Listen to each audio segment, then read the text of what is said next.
خابتي خواتاتي مساء الخير عليكم bonsoir tout le monde اهلا وسهلا مرحبا بكم صحة عيدكم encore une fois et j'espère que vous avez passé un agréable deuxième jour de l'Aïd al-Adha Azoul Filaoun.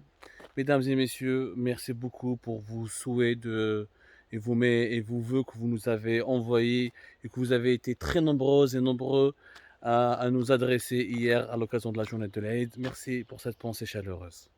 اليوم حبيت نحكي لكم على un sujet sur lequel j'avais envie d'en parler bien avant l'Aïd.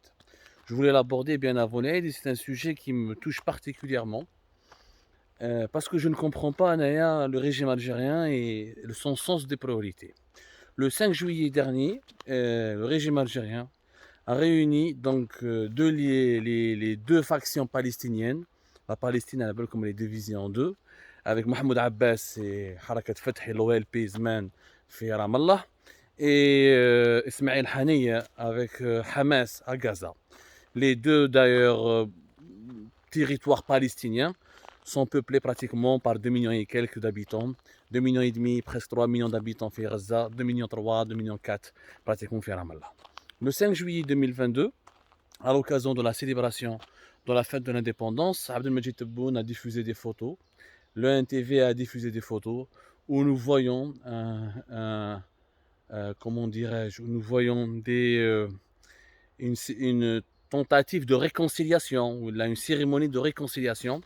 Abdelmajid Tebboune au milieu, il tend ses bras par les deux représentants des deux Palestines, parce que la Palestine du Hamas et la Palestine de Harakat Fath ou la Ramallah n'est pas du tout la même. Ce sont des valeurs différentes, des combats différents, des orientations idéologiques différentes, même s'ils veulent visiblement la même cause, à savoir la libération de la Palestine. Je viens avec la photo symbolique, une belle photo d'ailleurs, Abdelmajid Tebboune qui essaye de rapprocher les deux, Ismaël Haniyeh et Mahmoud Abbas, et qui s'impose comme étant le réconciliateur, comme étant l'unificateur, comme étant l'intermédiaire qui permet aux frères palestiniens de se retrouver à Alger à l'occasion du 60e de l'indépendance du pays. Une image forte, une image magnifique. Mais les décideurs, les dirigeants algériens. Avant de réconcilier les Palestiniens, est-ce que vous ne seriez pas mieux inspiré de vous réconcilier avec les Algériens eux-mêmes, avec votre propre peuple? Je réconcilie les Palestiniens et plusieurs pays ont essayé de les réconcilier. La Tunisie de Kais Saïd, les pays du Golfe, l'Égypte. Plusieurs pays ont tenté de réconcilier Ismaël Haniyeh et Mahmoud Abbas. Ça n'a jamais marché, excepté quelques quelques mises en scène, etc. Mais derrière, après les photos et les cérémonies, المياه تعود إلى مجاريها وحليمة تعود إلى عادتها القديمة كما نقولوا بالعربية. Et les problèmes reviennent et les conflits reviennent en force entre les deux factions palestiniennes. C'est noble de réconcilier les Palestiniens. نحن les Algériens بيناتنا رانا مش متحدين. Nous les Algériens nous sommes divisés entre nous. Pourquoi ne pas se réconcilier avec l'opposition algérienne? Pourquoi ne pas se réconcilier avec les activistes et les détenus politiques qui sont en prison? Pourquoi ne pas se réconcilier avec les opposants exilés, les journalistes exilés, les intellectuels contraints à l'exil? Pourquoi ne pas se réconcilier entre nous, entre l'Algérie d'en haut et l'Algérie d'en bas, l'Algérie du nord et l'Algérie du sud? D'abord, si on était unis entre nous, il faudrait être exemplaires d'abord sur le plan interne pour pouvoir donner des leçons sur le plan externe.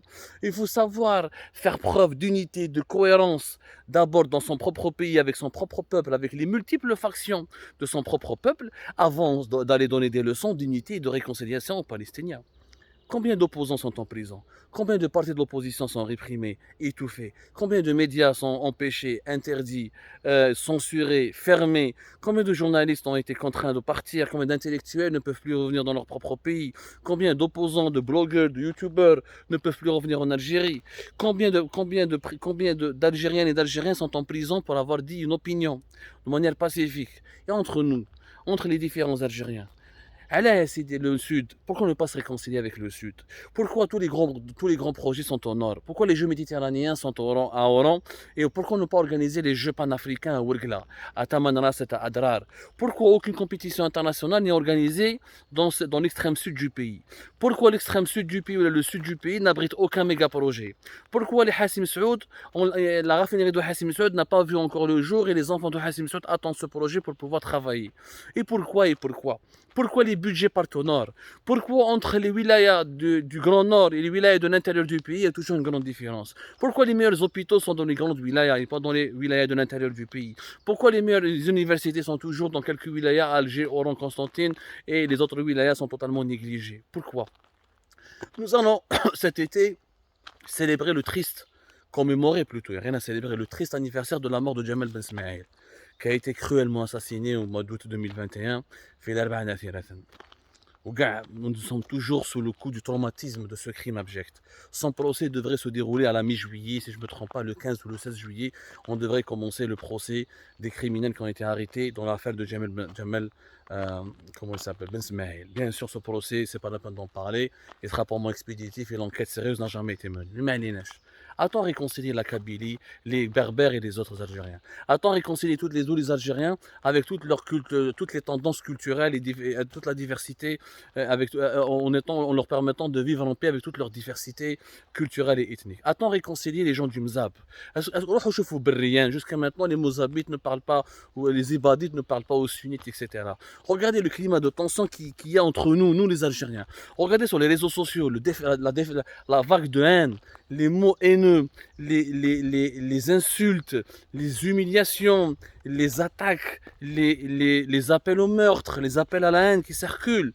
Juste quand on essaie de lancer un débat en Algérie, juste quand on essaie de lancer un débat constructif ou de provoquer ou d'essayer de franchir quelques limites ou de se poser des questions ou d'interroger. شوفوا برك يا جماعة طونك بلادنا ما راهيش مليحة. Nous avons besoin de réconciliation. Nous, entre nous, les Algériens, nous avons besoin de réconciliation. On se réconcilie avec nous-mêmes, avec notre passé, avec notre histoire, avec notre pays, notre propre pays. Ce jour-là, on pourra aller réconcilier les Palestiniens, les Éthiopiens, les Soudanais, et je ne sais pas quel autre peuple qui vivent des tensions et des conflits internes. Mais on ne peut pas l'arroseur arrosé, on ne peut pas donner des leçons aux autres quand nous-mêmes, quand notre régime, en tout cas, le régime algérien, il est lui-même dans la division, dans la zizanie. C'est vrai que le régime algérien contrôle la rue ou le hirak habs, mais il y a un réservoir de frustration collective qui peut nourrir une explosion sociale, politique, insécuritaire à n'importe quel moment. Il y a la misère sociale, la pauvreté, les inégalités, l'absence d'un état de droit, l'absence du développement économique, l'absence d'une justice sociale, l'absence de justice tout court. Tous les éléments peuvent mener facilement à l'instabilité du pays. Il y a beaucoup de préjugés entre les uns et les autres. Jamais, même à l'époque de Bouteflika, nous n'avons jamais connu une époque de tension comme je vous le dis, les Algériens sont tous méfiants les uns vis-à-vis des autres. Le Hirak les a unis, la répression du Hirak et l'étouffement du Hirak les a totalement divisés. Et le régime algérien n'a jamais pu surfer cette vague de joie nationale pour essayer de reconstruire une nouvelle Algérie, cette véritable nouvelle Algérie, en faisant une véritable union avec le peuple.